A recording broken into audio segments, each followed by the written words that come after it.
शिक्षण घेणं म्हणजे फक्त डिग्रीचं सर्टिफिकेट हातात मिळवणं एवढंच असतं का? तर नाही. शिक्षण घेताना तुमच्या पर्सनॅलिटीमध्ये किती डेव्हलपमेंट होते आहे हेही महत्त्वाचं असतं. नमस्कार, मी आहे माय FM ची RJ Vaishnavi. Amrutvahini college of engineering Sangamner इथे आपण आलेलो आहोत. इकडे फक्त शिक्षण दिलं जात नाही तर व्हॅल्यू एज्युकेशन सुद्धा दिलं जातं. ते खूप महत्त्वाचं आहे आयुष्यात. आणि आज अमृतवाहिनी कॉलेज ऑफ इंजिनिअरिंगबद्दल आणखी काही महत्त्वाच्या गोष्टी जाणून घेऊयात, कॅम्पसही बघूयात. चला माझ्यासोबत. अमृतवाहिनी कॉलेज ऑफ इंजिनिअरिंगला आलेलो आहोत आणि मी तर कॅम्पस एक्सप्लोअर करते, पण त्यात प्रिन्सिपल सरांची गप्पा मारायच्या आहेत, कारण महत्त्वाच्या गोष्टी ते सांगणार आहेत. Doctor M.A. व्यंकटेश सर आपल्यासोबत आहेत. सर नमस्कार. नमस्ते. एक सिक्रेट आहे सर ह्या कॉलेजचं, आणि I want to understand that from you. इथे placement is top notch. I have seen the placement cell, it is very beautiful. आणि मी हे ऐकलंय की आपण शेवटपर्यंत प्रत्येक स्टुडंटसाठी प्रयत्न करतो. Please tell me about that. या ते पालकांसाठी पहिल्यांदा हाय एव्हरीवन. तो आज आपण गप्पाच मारू. तो सगळ्यांच्या जे इंजिनिअरिंग करिअर असतील, प्रत्येकांच्या विषय असतात, त्यांना जीवनाचे प्रमुख घटक असतात. त्यांना विद्याभ्यास घेताना पुढचे माझे काय जीवन होणार आहे, पुढचं करिअर काय होणार आहे, म्हणजे आपल्याला जॉब विचार असतात नेहमीचं. बरोबर. आपल्याला सगळं माहिती आहे, आपले हे कॉलेज आहे ग्रामीण भागातमध्ये, आणि प्रत्येकाचं स्वप्न अशी असतं त्यांना एज्युकेशन घेतल्यानंतर जॉबच पाहिजे. बरोबर. आणि दुसरा गोष्ट वेगळे विचार होऊ शकतात, पण ते दृष्टिकोनात आपण हे ठेवून आपल्या मुलांना कशी आपल्याला प्लेसमेंटच्या कशी आपण घडू शकतात. पहिल्यांदा आपल्या मुलांना थोडीशी कॉन्फिडन्स कमी असतात, नाही म्हटलं ग्रामीण न्यूनगंड असतात. बरोबर. म्हणून त्यांचा पहिल्यांदा कॉन्फिडन्स वाढणे आणि टेक्निकल ट्रेनिंग देणे, परत आपला पर्सनॅलिटी डेव्हलपमेंट जे म्हणतो आपण सॉफ्ट स्किलची, ते सुद्धा आपण म्हणजे प्रत्येक वर्ष काहीतरी एक ॲक्टिव्हिटी आपण माध्यमातून त्यांना आपण घडवतो. म्हणजे हे झालं, म्हणजे आपण असं काय मॅजिक होत नाही, म्हणजे मागच्या परिश्रम एवढ्या गोष्टी आपण करतो. त्याच्यानंतर आपलं अल्युमिनी जिथून पासआउट गेलं त्यांना आपण बोलवतोय ते. बरोबर. मागच्या 10-15 वर्षापासून म्हणजे काय ते लेटेस्ट ट्रेंडमध्ये असतील, आणि प्लस हे मुलांच्या बरोबर कनेक्ट होऊ शकता म्हणून, म्हणजे आपण ते लोकांना आपण बोलवतो. बरोबर. आणि त्यांच्या मार्फत त्यांना आपण सांगायला प्रयत्न करतो, बाबा तू कशी होत होते वैद्य असताना, म्हणजे तू सुद्धा अशी ठिकाणी तू जाऊ शकता. म्हणजे असं एक विश्वास त्यांना दिलं. बरोबर. ते काय करतात ते सुद्धा विचार करतात. बरोबर. म्हणून अशा पद्धतीने आपण सुरुवात करतो. आणि आपली जी अकॅडमिक स्टँडर्ड आहे नेहमीच्या उंचीच आपण ठेवलेले, कारण काय आपल्याला माहिती आहे मार्क्स सुद्धा एक गरज आहे. स्किल तर लागतात, टेक्निकल नॉलेज लागतात, म्हणजे हे नसलं मार्क्स लोक घेणार नाही. Marks is just a kind of an benchmark, म्हणजे कुठेतरी शॉर्टलिस्ट करण्यासाठी. तो हे झाल्यानंतर मुलांना आपण कंपनीच्या स्पेसिफिक जे ट्रेनिंग असतात ते आपण बोलवतो त्यांना. बरोबर. तसा मे बी इन्फोसिस असतील किंवा इप्रोच असतील, TCS, सगळ्या गोष्टी जे जे असतील आपण त्यांना बोलवतो. त्यांच्या मार्फत सुद्धा आपण फ्री टॉक देऊन त्यांना पण एक कंडिशन करून घेतो, म्हणजे ते आपण पूर्ण गृहमध्ये आणतो. बरोबर. म्हणजे आल्यानंतर मुलांना नाही म्हटलं तर सगळ्यांना थोडा विश्वास भरून देतो, तू करू शकता म्हणून. म्हणून ते पद्धतीनं जेव्हा पुढे जातील, जेव्हा कंपनी आलं त्यांना हे सगळं वातावरण बघितल्यानंतर, प्लस कंपनीच्या फेस करण्यासाठी आपलं एक इन्फ्रास्ट्रक्चर आपण तयार केले. आपण करिअर डेव्हलपमेंट सेल म्हणतो आपण. बरोबर. म्हणजे अशी लोक ट्रेनिंग प्लेसमेंट सांगतो, तशा पद्धतीने आपण तयार केले. तिथे GD रूम असतील किंवा इंटरव्ह्यू रूम असतील, म्हणजे प्रेझेंटेशन रूम असतील, सगळ्या अशा प्रकारचे इंडस्ट्री स्टँडर्ड प्रमाणे आपण तयार केले. मुलं जे वातावरणामध्ये नेहमी असतात असल्यामुळे कोणी कंपनीचे लोक आलं त्यांना असं वाटत नाही आपण कुठेतरी वेगळे ठिकाण आहे. बरोबर. म्हणजे हे सुद्धा एक कॉन्फिडन्स लेवल आहे. करेक्ट. तुम्ही कदाचित तुमचे आश्चर्य वाटतील, इन्क्लुडिंग म्हणजे एअरपोर्टमध्ये किंवा मोठे स्टार हॉटेलमध्ये शू पॉलिशिंग मशीन पण नसतं, तसं आम्ही इथे पण ठेवलेलं. म्हणजे हे कॉन्फिडन्स आणण्यासाठी, असं नाही की काहीतरी वेगळं म्हणून. हे असं सगळ्या छोट्या गोष्टीमध्ये आपण माध्यमातून काढतो ना मुलांना, तेव्हा त्यांना वाटतं काहीतरी खरंय आपल्याला, आम्ही पण प्लेसमेंट होऊ शकता म्हणून. हे प्रकारचे आपल्याला मुलांना करते आणि इन्स्पिरेशन आणून देतो. करेक्ट. ज्यांना मार्फत आपण मागच्या हॉलमार्क म्हटलं तर मागच्या 3-4 वर्षापासून कंटिन्युअसली आपला ग्राफ वर चालू आहे. करेक्ट. म्हणजे कधीच कमी नाही. आणि मागच्या वर्षामध्ये मेकॅनिकल, इलेक्ट्रिकल, MBA, प्रोडक्शन, असं अगोदर ऑटोमेशनचं होतं, त्याच्या आधी प्रोडक्शन, तो सगळं 100% मल्टिपल ऑफर्स होत मुलांकडे. मग असं नाही की छोटे मोठे कंपनीचे नाही, चांगल्या कंपनीचं आपण ऑफर दिलेलं, 10 लाख पर्यंत, 12 लाख पर्यंत, 8 लाख अशी. आणि ॲव्हरेज नाही म्हटलं 3.5 लाख पर्यंत मुलांना भेटलेले. तो अशा प्रकारचा एक प्लेसमेंटच्या प्रोसेस आम्ही राबवतो. म्हणून मुलं चांगला परफॉर्मन्स करतात. त्यांना एक कॉन्फिडन्स आले, अमृतवाणी आलं म्हटलं तर माझ्या प्लेसमेंट नक्की होणार. सो दिस इज माझी हॉलमार्क आणि guarantee. That is great. So very correctly spoken. I have scene की आपल्या कॉलेजमध्ये प्रत्येक वॉलवरती ॲल्युमनाईजचे फोटोज पण प्लेस केलेले आहेत, जे फक्त स्टुडंट्सला नाही तर आम्ही ॲज व्हिजिटर्स येतो आम्हाला पण खूप मोटिवेशन देतं की वाव, इथे इतके छान स्टुडंट्स घडून गेलेले आहेत.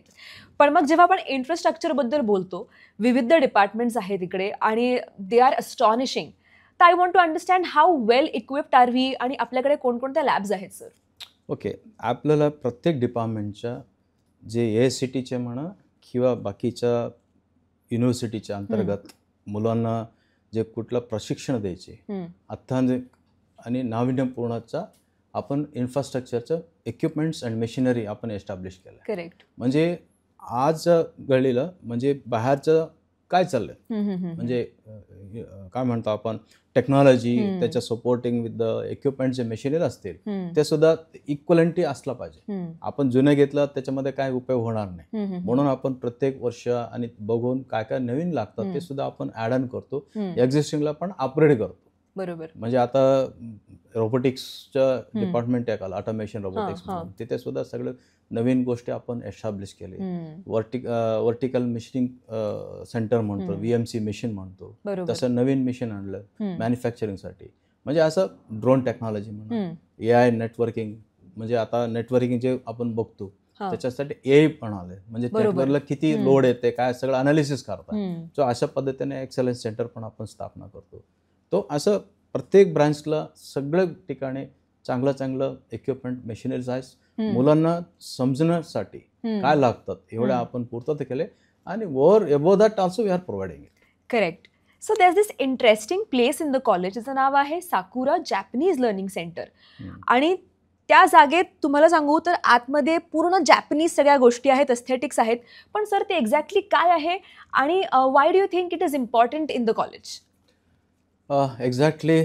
आता युअर गाडे मतलब काय म्हणता आपण, साकुराचा एक विषय तुम्ही काढला. May be you had looking काय इंटरेस्टिंग. बरेचसे कॉलेजला हे गोष्टी नसतात, म्हणून तुम्हाला कदाचित लक्ष गेलं असते. अगदी सर. एक्झॅक्टली. आणि जे जर्नी आहे 8 वर्ष पूर्ण म्हणजे पूर्वी आपण सुरुवात केली, जेव्हा जपनीजच्या आमचा एक अल्युमिनी होतो. तो अल्युमिनीचा विचार होतो जपनीज लँग्वेज मुलांनी शिकला पाहिजे. तो शिकला तर अजून त्यांना चांगलं प्रकारचं प्लेसमेंट आणि जास्त प्रकारचं मिळतं. एक गोष्टी त्यांनी शेअर केले आणि त्या अनुषंगाने आम्ही बोलून त्यांच्यामधून माध्यम अजून सुरुवात केली, म्हणजे हळूहळू सुरू केले. आणि मुलांना सुरुवातीला त्यांना दुसरा भाषा म्हटलं तर ते नको वाटतंय. विदेशी भाषा म्हटलं तर आपण कोण शिकायचं नको, आपल्याला काय गरज आहे. सो हे माइंडसेट होतो. पण ऍक्च्युली बिहाइंड द स्क्रीन काय आहे, तो जपनीजमध्ये एजिंग चालू आहे. त्यांना न्यू तरण्याच्या मुलं तिथे नाही आहे काम करायला, त्याने दुसऱ्या देशाला प्रिफरन्स करतात. तसं आपल्याला भारत देश म्हटलं त्यांना जास्त आपुलकी आहे आणि म्हणून ते आपल्यासाठी जास्त प्राधान्य देतं. ऑलरेडी साऊथमध्ये बरेचसे कॉलेजला ते जपनीज लँग्वेज चालू आहे आणि हे अनुषंगाने मी पण बघून तो आपल्याला चांगल्या पद्धतीने ते करायला काय करायचं नाही. So we started with J training programme, त्यांना 6 महिन्याचं असतं. त्याच्या N5, N4, N3, N2, N1 पर्यंत 5 सर्टिफिकेशन कोर्स असतात. ज्याने जे शिकणार आहे त्यांना पॅकेज मोठं कंपनी ते मागे राहतात. कारण की जपानमध्ये विदेशी भाषेवर चालतं, इंग्लिशला चालणार नाही. म्हणून ते लोकांना इंग्लिश आणि जपनीज भाषा असलं तर दॅट बी ॲडेड धमाका सारखे. करेक्ट. तो अशा प्रकारचं आम्ही काय केलं, मुलांना ट्रेनिंग वगैरे दिलं. आम्ही बऱ्याच इनिशियल स्टेजला मुलांना थोडा रेजिस्टन्स होत, त्यांना काय नको वाटत. एकदा आवडी लागलं, गोड लागलं, सो स्टार्टेड मुलं कमिंग लर्निंग दोज थिंग्स. त्याच्यानंतर मला असं वाटलं की हे लोक जपानला गेल्यानंतर त्यांचं एन्व्हायरमेंट सुद्धा काहीतरी त्यांना असिम्युलेट पाहिजे, म्हणजे त्यांना पण कळलं पाहिजे जपानला कसे असतात. म्हणून त्याच्या पूर्ण वेशभूषा असतील आणि आपल्याला स्वयंपाक करण्यासाठी काय भांडे वगैरे लागतात, चायसाठी केटल वगैरे, अशी बऱ्याचशा गोष्टी आपण आणून ठेवलं आणि सजावट केली. आणि इव्हन जपानमध्ये लोक मांडी घालून बसते, तर अशा प्रकारच्या पण बैठक सुद्धा आम्ही व्यवस्था केली. म्हणजे हे सगळ्या गोष्टीचा करण्याचा उद्देश होतो मुलं शिकल्यानंतर इथे पण येतील, त्याच्या संस्कृती कळतील, कल्चर माहीत होतील त्यांना. मग तिथे गेल्यानंतर गडबड होणार नाही. नाही म्हटलं तर आपला ग्रामीण मुलं आहे, तो एवढे आपण मोठ्या शहरात गेलं तर त्यांना काही लक्षात येत नाही. तसं दुसऱ्या देशाला जायचं, विदेशी प्लेस म्हटलं तर अजून गडबड होते. म्हणून सगळं आपण विचार करून ते पद्धतीने सुरू केले. आम्हाला बोलायचं एक प्राऊड फिलिंग आहे. म्हणजे आपलं मुलं आपण जेव्हा मागच्या 8 वर्षापासून रिगरसली आपण केले, आतापर्यंत 50+ मुलांनी ते कुठे आपल्याला टोकियो जपानमध्ये काम करताय. खूप मस्त. आणि ते इंडस्ट्रीवाले तिथे सगळे चेक करून हे मुलं कुठून येते त्यांना एक प्रश्न पडला. ते शोधत इंडियाला कुठे, महाराष्ट्र कुठे, परत संगमनेर, असं शोधून डायरेक्टली एक HR कंपनीने आम्हाला मेल केले. आम्हाला असं कळलं तुमच्या कॉलेजला जपनीज भाषा शिकवतोय, आम्हाला जास्त मुलं तिथे दिसते, म्हणून आम्हाला तुमच्याकडे डायरेक्टली इंटरव्ह्यू करायचं. सो दिस इज द एक काय म्हणतो एक व्हॅल्यू ॲडेड झाला. आम्हाला पण एक प्राऊड फिलिंग झालं. आमच्या इथून संगमनेर छोट्या गावापासून आम्ही जपानवर पोहोचलो. So this is some change I can say. Absolutely sir, you have put Sangamner on the global map असं म्हणायला हरकत नाही ह्याच्या थ्रू. एक्झॅक्टली. आणि ह्यातच आणखी एक इंटरेस्टिंग गोष्ट आहे जी मी कुठल्याच कॉलेजमध्ये मी स्वतः तरी बघितली नाहीये. इनोव्हेशन अँड इन्क्युबेशन सेंटर नावाचं एक छान स्पेस बनवलेली आहे. What exactly is that?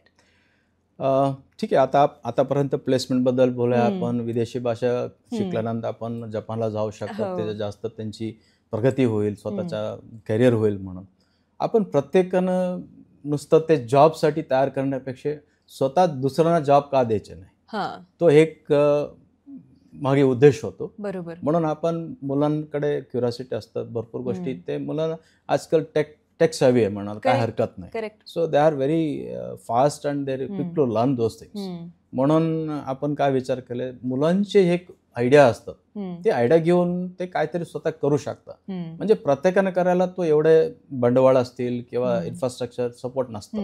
म्हणजे एकदा ग्रॅज्युएशन झाला त्याने काहीतरी आयडिया असतं, कोण त्यांना सपोर्ट करणार. म्हणून आम्ही विचार केले आणि ॲज वेल एज ते सगळे आपल्याला AICTE सगळे लोक आम्हाला पण प्रोत्साहन करतात, तुम्ही असं काहीतरी वेगळं करा मुलांसाठी. आणि मॅनेजमेंट मार्फत आम्ही ते मॅनेजमेंटच्या सपोर्टने नवीन गोष्टी इनोव्हेशन इन्क्युबेशन सेल म्हणून आपण स्थापना केले, पूर्ण इन्फ्रास्ट्रक्चर केले.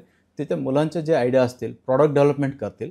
आपलं संस्थामध्ये आपल्या कॉलेजमध्ये वेगळे भरपूर मशिनरीज आहे, वेगवेगळ्या गोष्टीच्या त्यांच्या मॅन्युफॅक्चरिंग फॅसिलिटीज आहे. ते सगळं टेस्टिंग सगळं करू शकता येतं. करून त्यांना कुठेही एक पैसा त्यांना म्हणजे खर्च करायची गरज नाही. आपण सगळं त्यांना सपोर्ट करणार आहे. इथे प्रॉडक्ट डेव्हलपमेंट केल्यानंतर तिथून कॉलेज आणि त्याचं नाव म्हणजे बाहेर पडू शकतं, म्हणजे दुसऱ्यांना जॉब देऊ शकतं. म्हणजे हँड होल्डिंग सारखे एक छोटी एंटरप्रेनर कशी असतं, बिझनेसमॅन असं तयार होऊ शकतं. So that is a concept आहे.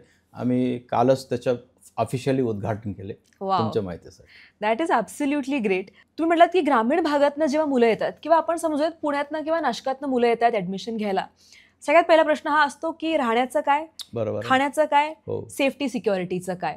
तर अमृतवाहिनी कॉलेज ऑफ इंजिनिअरिंग ह्या विषयी कसा विचार करते? आमचं college campus fully secure and safe. Correct. मुली किंवा मुला पूर्णपणे सगळे बॅरिकेड आहे, कंट्रोल्ड आहे आणि CCTV कॅमेरा आहे सगळ्याकडे. आणि आम्ही टायमिंग्स पण स्टिक केले. बरोबर. आणि सिक्युरिटी गार्ड्स सगळ्याकडे डिप्लॉय आहेत. आणि एस्पेशली पण मुलींसाठी. आणि कदाचित आजकाल आपण वेगळ्या दिशेला घेतलं, मुलींना पण बंधन करतो, पण आपल्याला जबाबदारी आहे, पालक आम्हाला जबाबदारी देऊन गेले, म्हणून आमच्या कंडिशन मध्ये आम्ही करणार आहे. 6 नंतर आपण बाहेर जायला आम्ही सोडत नाही. कारण काय कोणी आलं तर सुद्धा दुसऱ्या दिवशी यायचं, पालक स्वतः यायचं, तेव्हा त्यांचे आई येऊ शकतात, त्यांना बघून त्यांना विचार करू शकतात. म्हणून आपण पूर्ण काळजी करतो. आणि त्याच्यासोबत सुद्धा प्रत्येक गोष्टीच्या, पाण्याच्या म्हणा, बाकीच्या इलेक्ट्रिसिटी, स्वच्छता, सगळ्या गोष्टीला आम्ही खूप काळजी घेतलेली आहे. आता आमचा परिसर सुद्धा पूर्ण चांगल्या पद्धतीने प्लांटेशन झाली. खूप सुंदर नेचर म्हणाला, प्रकृती म्हणाला काय हरकत नाही. 100%. त्याच्या मागे आमची अनिल शिंदे सर आहेत, ते चीफ एक्झिक्युटिव्ह ऑफिसर आहे, ते सुद्धा त्यांचे सगळं पूर्ण वाटचाल त्यांनी करून दिले आपल्याला. तो सगळ्या गोष्टीचा सपोर्टिंग आहे आणि खूप मुलांना किंवा मुलींना एक सुरक्षित वातावरण आपण तयार करून दिलेलं आहे. That is correct.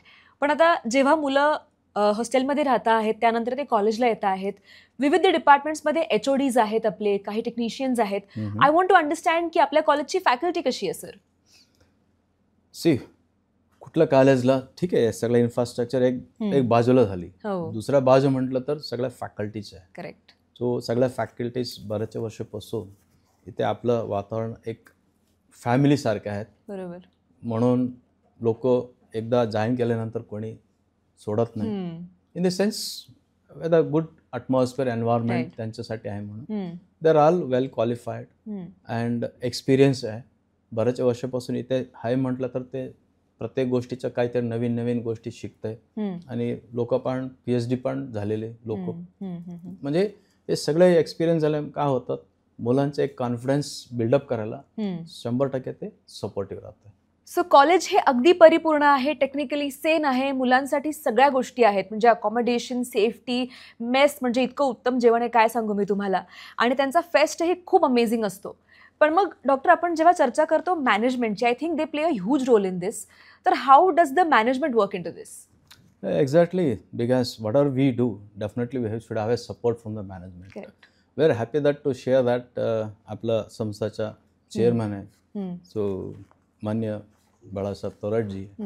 तो स्वतः ते सगळं संस्थाच्या माध्यमातून त्यांनी चांगलं ग्रामीण लोकांना चांगलं शिक्षण देण्यासाठी सतत प्रयत्न असतात. त्याच्यानंतर आपले मॅनेजिंग ट्रस्टी ते सुद्धा शरव मॅडम आहे, ते सुद्धा आपल्याला कॉलेजमध्ये काय काय आपल्याला लागतं ते सुद्धा सपोर्टिव्ह राहतात. बरोबर. आणि अनिल शिंदे सर एक्झिक्युटिव्ह रोलमध्ये असतात, आपलं CEO, ते सुद्धा आम्हाला सगळ्या गोष्टीला काय काय करतात. कधी आम्हाला असं नाही की तुम्ही हे करू नका, हे करू नका, पण always supportive that what are the things, new things we always propose, everything they will be what you can say it, will adopt करायला आम्हाला संधी देते. आणि all our thoughts and visions we can able to implement. आणि 100%. आणि आमचा दुसरा trustee आहे डॉक्टर सुधीरजी तांबे सर आहे, ते सुद्धा एक MLC आहे, ते सुद्धा ॲक्टिव्ह रोलमध्ये असतात मार्गदर्शन करण्यासाठी. म्हणजे हे सगळे मंडळी आपल्याला ऑलवेज आमच्या पाठिंबा राहतात सगळ्या कामकाजमध्ये. So because of that everything is going fine and we can see the wonderful picture what you see that today's. Definitely sir. That's all with their help and guidance. Great great. Sir, शेवटचा आणि अत्यंत महत्त्वाचा प्रश्न आहे. आपण तर इंजिनिअरिंगच्या वेगवेगळ्या ब्रँचेस इथे अवेलेबल करून दिलेल्या आहेत, फॅकल्टी टॉप नॉच आहे, पण कुठल्याही पालकाने कुठल्याही कॉलेजमध्ये irrespective of their education side, career side, कसं कॉलेज चूज केलं पाहिजे, कुठल्या गोष्टी लक्षात ठेवल्या पाहिजे बिफोर चूजिंग अ कॉलेज? ठीक आहे, हे सुद्धा एक आजकाल तर बरेचसे गोष्टी जस्ट दिखावा किंवा शो बिझनेस राहत आहे. तुम्ही पण पाहिलं असेल, मला काही बोलायची गरज नाही. पहिल्यांदा कॉलेजची क्रेडेन्शियल जे असतील ते AICTE माध्यमातून त्यांचे NBA अक्रेडिटेशन असतील, UGCच्या NAC ते ग्रेड असतील, आणि विद्यापीठकडून काय आपल्याला त्यांचे क्रेडेन्शियल दिलेले आहे ते सुद्धा. आमच्या बेस्ट इंजिनिअरिंग कॉलेज आहेत, मी स्वतः बेस्ट प्रिन्सिपल म्हणून मला अवॉर्ड भेटले. आणि असं बऱ्याचशा गोष्टी ज्या क्रेडेन्शियल जे आहेत आपल्याला भेटतंय, तो ते एक भाग झालं. आणि हाऊ यू परफॉर्मिंग, म्हणजे हे सुद्धा महत्वाचे. आपल्याकडे मुलं सगळे इन द सेन्स वाढायचे, आमची म्हणून नाही सांगायचं आहे, ते डिसिप्लिन कशी आहे कॉलेजची, अकॅडमिक स्टँडर्ड काय आहे, ते मुलांच्या रेग्युलरिटी आहे का, ते व्यवस्थित ते लक्षात देतं का लोक.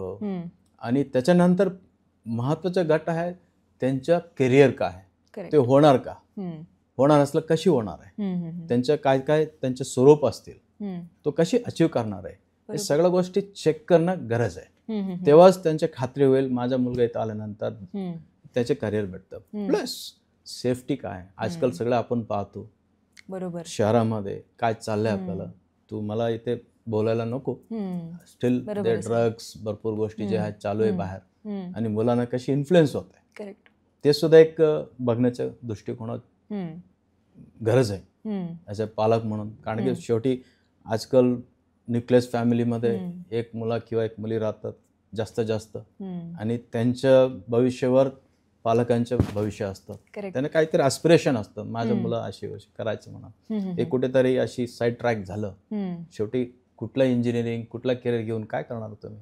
राईट. म्हणून हे सगळ्या गोष्टी सगळं बघणं गरज आहे असं मला वाटतं. करेक्ट. एक सामाजिक म्हणा किंवा त्याची करिअर दृष्टिकोन सगळ्या गोष्टीचं लक्ष घेऊन त्याने ॲडमिशन घेणं गरज आहे. Absolutely correct. सर, एक मेसेज आपल्या स्टुडंट्सला फक्त द्याल जे तुम्हाला ऐकता आहेत from Amrutvahini college of engineering. Anyway, so आपण सगळं करिअर घेते, that's fine, it is career for our self. पण तुम्ही समाजासाठी काय, have you a good value सिस्टममधून तुम्ही बाहेर पडता का, किंवा you don't have any value system at all. आपण आजकाल बघते मुलं एज्युकेशन असं सुद्धा कशी बिघडलेले, they don't respect for anybody. Even the criminal activities, white collar criminal म्हणतो आपण, सायबर फ्रॉड म्हणतो, सायबर हॅकिंग सिस्टम म्हणतो, इतके गोष्टी का घडू राहिले, because we don't have values. Unless until we have values with our education, there is no meaning of having education. I feel realistic way, one should have a value added education with human touch. तेव्हाच तुमचा काहीतरी value राहणार आहे, तुमचे education अर्थ राहणार आहे. म्हणून प्रत्येक व्यक्ती आपण व्हॅल्यू सिस्टममधून बाहेर पडणे आणि समाजासाठी देशासाठी काहीतरी आपलं चांगलं करावं असं माझं अपेक्षित आहे. Thank you. Thank you so much sir, तुमचा वेळ दिलात त्याबद्दल. आणि अमृतवाहिनी कॉलेज ऑफ इंजिनिअरिंग हे इतकं सुंदर कॅम्पस आहे, हे तुम्ही प्रोव्हाइड करता आहात आपल्या महाराष्ट्रातल्या सगळ्या स्टुडंटसाठी, त्याकरता खूप खूप धन्यवाद. Thank you. Thank you so much sir.